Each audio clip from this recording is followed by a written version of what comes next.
DSPN, the Devlin Sports Podcast Network. Well, what a pleasure this is. Legendary name in New Zealand football circles. Ryan Nelsen joins us from DC. Welcome to the show, mate. Thanks, mate. What a pleasure to be here. Look, let's talk at first about the derby that's Saturday night here in Auckland, Go Media Mount Smart Stadium, and a record crowd expected for a domestic football match in this country outside of the playoffs. This rivalry has just been brilliant for the sport here, for the A-League, and Auckland FC, they've sold out of merchandise. I know you're watching it from afar. What are your thoughts? Oh, in all honesty, it brings a tear to your eye in a way, right? Like, we've been wanting something like this for years, decades in New Zealand football circles, and the Auckland guys have just done what a job they've done since day one, right? To build that community, to build that fan base, to sell out of merchandise, and then to create a product on the field which is not only winning but entertaining, and backing up. To be fair, what Wellington did last year. Now you've got two of the strongest teams in the A-League, which is going to go into battle in a sold-out stadium with two really good, hardened, passionate fans. Yeah, man. All we need is a Christchurch team in a few years' time. Well, obviously, you'll probably get a league team before that happens. And just cast your mind back to when you were growing up. And I remember after the 210 campaign, I'm not name dropping here, but I dropped Ricky Herbert off at the airport one day, and I think there was a 34,000 crowd for the Phoenix, and we were just laughing about, when I went to school, at St. Pat's Silverstream, we didn't have a football pitch. We had to train at another school, and we had to wear rugby jerseys because, soccer was it was an unspoken word. To go from that point to where we are now, hey, it might have taken a generation or so, but it's just brilliant to see, isn't it? Yeah, and it does. Like, nothing happens overnight because of certain results or a certain tournament or something like that. You generally have got to get a generation of guys coming through. And I think we see that in the Phoenix with their academy now producing some phenomenally good, talented young players. And they've been there in Auckland, and they've been there all around the country now. And now they've got pathways in major cities that can get them to a professional level pretty quickly. So that's phenomenally motivating. And also with now that you can watch games around the world, on your phone and on your TV, it's just accessible everywhere now. So it's right in these young kids' minds and right there, and there's pathways that have been built now. Nelly, when you were growing up, obviously dreamed of playing at the professional level and that, but there weren't those academies here, so it had to be overseas, didn't it? And that US collegiate system has been invaluable.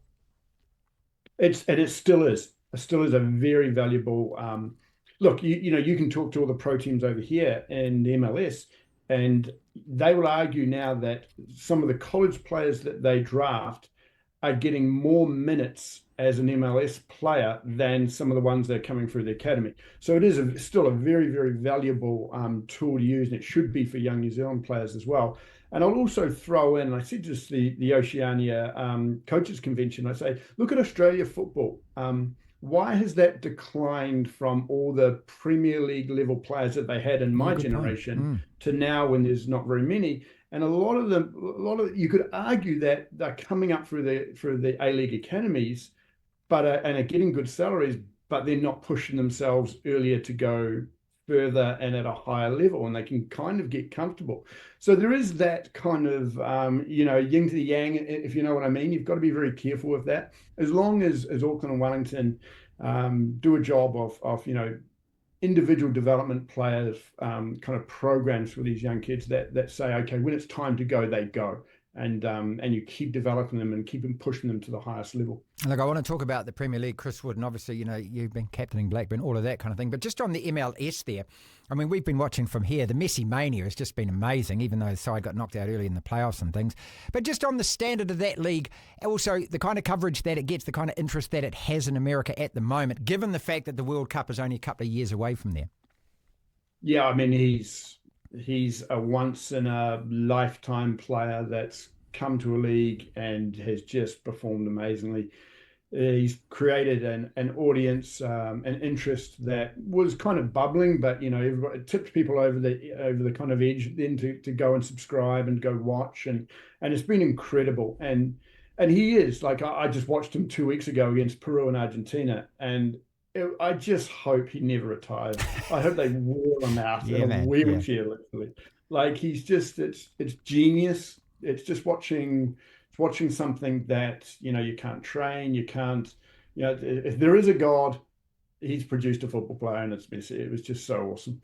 So when we look back at the great names, and you and me grew up in a different era, of course, and look, obviously Pele was the name, and then you had Beckenbauer, you had Cruyff, you had George Best. Yeah, I mean, I'm not even going back to Puskas and these guys of that, Di Stefano, these guys of that generation, and then Maradona comes along, and you can never compare player with player.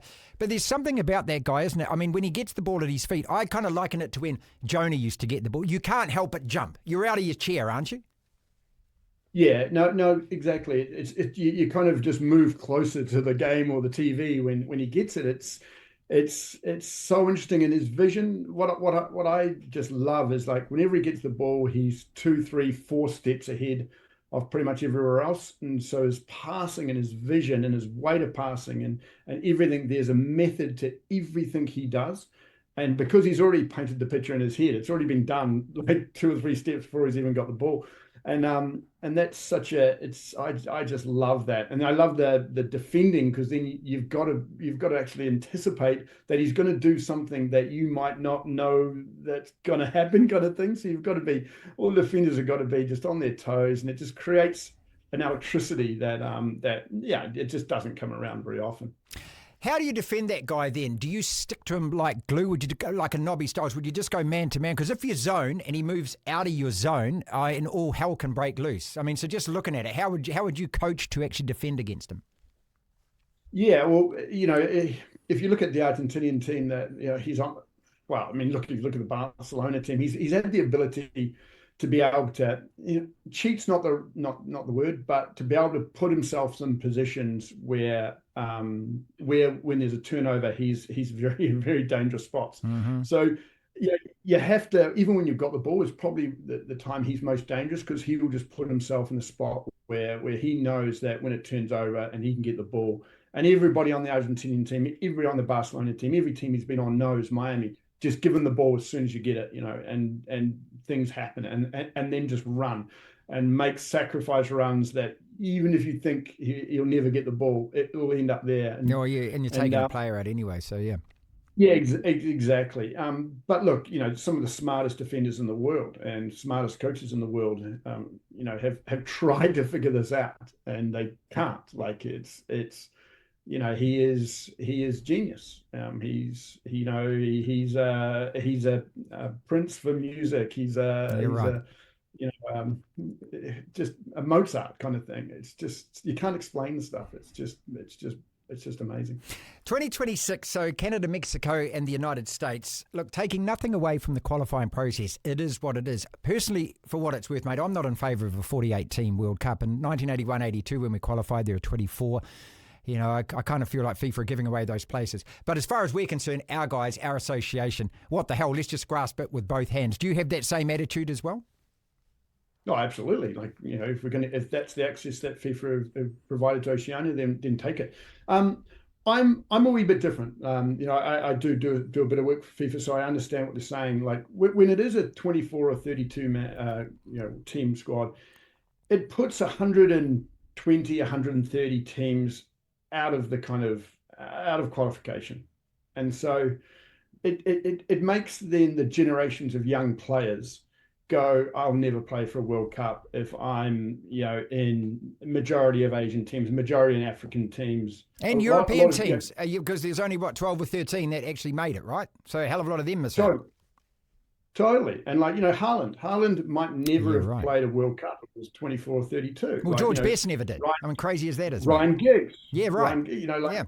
So there is, but what it does is when you've got a 48, if you want the game to grow and to get not the normal teams winning every single World Cup, which has been in the past, you've got to give like some sort of motivation for these countries to actually start developing their young players. And that's why at the under 17 World Cup, there's annual World Cups at the under 17 level. So 5 in a row are going to be in Qatar, and there's 48 teams there. So it means that they've got to start developing their players younger to potentially go to a World Cup, and hopefully that carries on, right? Okay. So again, it's not just it's not just a one-off thing, we're just going to do it. It's actually to try and get let's say 120 other countries, 130 other countries just up more and make it more even. So we're not just getting Argentina and France and Germany winning it. We're making it more competitive and more interesting for, the rest of the world in a way. Well argued. I get that. Let's talk Premier League then. And I'm always in awe, mate, because when you got to captain Blackburn, Winston Reid got to captain West Ham and things, for a Kiwi lad to get through, to me it's like Liam Lawson with a Formula One drive, or a New Zealander winning a Grand Slam or a golf major, with all the hundreds of thousands, if not millions, of kids that want to aspire to this. For us to wriggle out of this country to get to that level, and then for yourself, to be named in the World Cup team of 2010 is extraordinary. There's something else, though, about a guy that's actually a striker in the Premier League. And I posed this question a couple of weeks ago with Chris Wood on 77, 78 goals, something like that. Can we talk about him in the same breath as Winton? And I got Winton on to answer this, because who else is better than him to actually answer that question, our greatest ever striker, right? And he said, absolutely yes, which means we can. What Chris is doing, mate, I keep saying I don't know whether he gets the recognition here that he deserves. He's doing something which is just remarkable for any striker to be doing anyway, let alone a kid from Hamilton, New Zealand. It's just a great story, isn't it? Look, I 1,000,000% agree with you. We might never see this ever again. Like this is how rare this is for a New Zealand player look. The hardest thing to do in the world right now in any league is put the ball in the net. And I'm saying this. I'm saying this in most sports. Yeah. The hardest thing to do is to score consistently in the Premier League. We're not talking about, hundreds of thousands. We're talking about millions and millions and millions of hundreds of millions of young kids around the world who've got better opportunities than New Zealanders would want to be a striker who scores consistently year after year and be a star in the Premier League. So for what he's doing is we may never, ever see it again. And you're absolutely right. It's not being appreciated as well as I think is from the New Zealand public. I think we will when it finishes, and everybody goes, "Oh my God, that is so yeah, weird." right. Look at that. Go back to your question with Winton. I was thinking about this as well, as like how you compare, and like for me, how I compare for all the other sports fans out there, I compare it to like Martin Crowe and Kane Williamson. There you go. Right? Like great comparison. Or Michael Jones and Sam Cane. Yeah. Like Chris on the eye, like he for me, Martin Crowe was just so phenomenal. Prince, he just mate, looked elegant. He was just so good on the eye, and so was Winton Rufer was arguably one of the, he could do everything. He was so smooth. He was a handsome bugger. He had everything. Mm-hmm. Kane Williamson can scratch around for 40 or 50 balls and do nothing, and the next thing you know, he's on 40 from 75, and you go, what happened there? And Chris Wood's the same. He might do nothing for 20 or 30, but then bang, goal. And so it's really hard to kind of compare. But if I'd go for the other sports, for the other listeners, I'd compare it like that. Is Martin Crowe better than Kane Williamson? Like, no, it's just a completely different type of player. Is Kane Williamson better than Martin Crowe? No, they're just different on the eye. They're different types of batsmen. They're different type of open side flankers with Jones and Kane. It's like that. But oh my God, what Woodsy's doing is up there with forget about it. It's ridiculous. Finally, not a lot of people who know this or actually remember it, but we do go back a long way. And I remember on 9/11 Radio Sport 2001, and the planes hit the towers, and it was about 3 a.m. I got to work, and my boss said, "Oh, you just do a sports show like normal." I was going, well, how can you do that? And so I started to ring everyone that I could in America who was playing sport, and I got hold of you. And you were on your way to DC training, I think, and then everything got stopped because the plane hit the Pentagon. Can you actually remember? Absolutely, I can remember, because I was dating my wife at the time, really early on, and she was there. It all happened. The Twin Towers got hit. We're like, geez, what's going to happen? I can remember actually when it happened, there was a sonic boom like that shook the windows, and I was like, oh my God, we've got to go to training. We didn't know what it was because we lived near the Pentagon. We started driving, and then literally, on the radio and everything, the phones are going like, turn around, stop. Like, we thought it was going to be World War III kind of scenario at that stage. And then I can remember speaking to you and like, oh my God, it was a scary time. Yeah, man.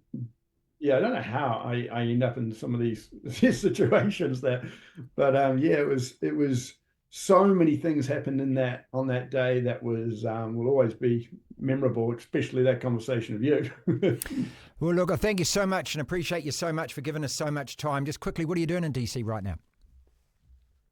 Right now, well, I just got back from Argentina where I was with FIFA, so we do a bit of traveling, a bit of work with them, so that's kind of fun and yeah, just working away, grinding away in the sports industry, which is cool. Absolute legend in this part of the world, mate. And thank you so much for your time. Well, I'm going down to New Zealand for Christmas. I just can't wait for a steak and cheese pie. It's simple as that. DSPN.